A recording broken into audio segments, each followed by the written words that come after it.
সবাই যেখানে শেষ দেখেন বঙ্গবন্ধুর কন্যা জননেত্রী শেখ হাসিনা সেখান থেকেই শুরু করেন। আসসালামু আলাইকুম, আমি রিয়াজউদ্দিন জীবন। আজ কথা বলবো আগামী ফেব্রুয়ারিতে ফ্যাসিস্ট ইউনূসের অবৈধ নির্বাচন এবং বিশ্ব রাজনীতির মঞ্চে তাদের চরম পরাজয় নিয়ে। আওয়ামী লীগকে রাজনীতি থেকে দূরে সরিয়ে ডক্টর ইউনূস একটি নীল নকশার নির্বাচন করতে চেয়েছিলেন। তার লক্ষ্য ছিল আওয়ামী লীগকে ছাড়া নির্বাচন করে নিজে রাষ্ট্রপতির চেয়ারে বসে থাকা। গণতান্ত্রিক সরকারকে উৎখাতের মধ্য দিয়ে নিজের দুর্নীতি মামলা থেকে অব্যাহতি নেওয়া, এমনকি হাজার হাজার কোটি টাকা লুটপাট, সে সকল অপরাধ ধামাচাপা দিতে তিনি এই ক্ষমতার দাপট দেখাচ্ছিলেন। তিনি ভেবেছিলেন কেউ তাকে বিচারের আওতায় আনতে পারবে না। কিন্তু বঙ্গবন্ধুর কন্যা জননেত্রী শেখ হাসিনার কূটনৈতিক প্রজ্ঞায় বিশ্ববাসী আজ ইউনূসের আসল রূপ দেখতে পেল। বিশেষ করে মার্কিন প্রেসিডেন্ট ডোনাল্ড ট্রাম্পের দুই প্রভাবশালী সহযোগী সম্প্রতি বাংলাদেশে এসে ডক্টর ইউনূসকে যে কড়া বার্তা দিয়েছেন, তা এই অবৈধ সরকারের ভিত নড়িয়ে দিয়েছে।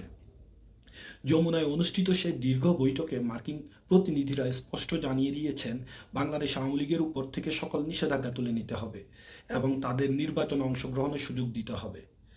তখন আতঙ্কিত ইউনূস তাদের কাছে শর্ত দেন, আওয়ামী লীগ ক্ষমতায় ফিরলে যেন তার বিরুদ্ধে মামলাগুলো পুনরায় না চালু করা হয় এবং তাকে ও তার সহযোগীদের যেন বিচার থেকে দায় মুক্তি দেওয়া হয়।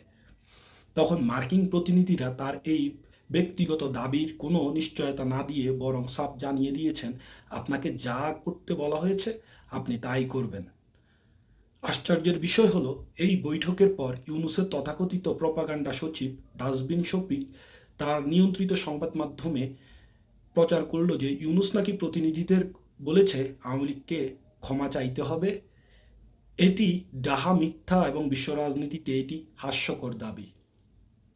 এই শফিক সিন্ডিকেট এর আগে একাধিক মিথ্যাচার করেছেন।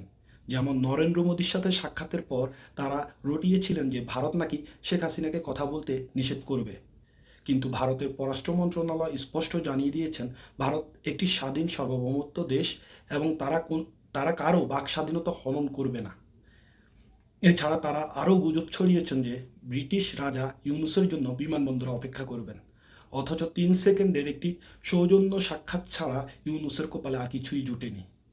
এমনকি কোনো সরকারি পিয়ন তাকে নিতে আসেনি।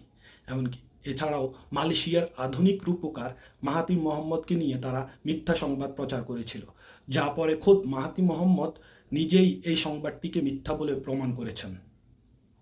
দুর্ভাগ্যবশত বাংলাদেশের বর্তমান কিছু গণমাধ্যম এই প্রপাগান্ডা সচিবের আজ্ঞাবহ হয়ে সাধারণ মানুষকে প্রতিনিয়ত ভুয়া খবর পরিবেশন করে যাচ্ছেন।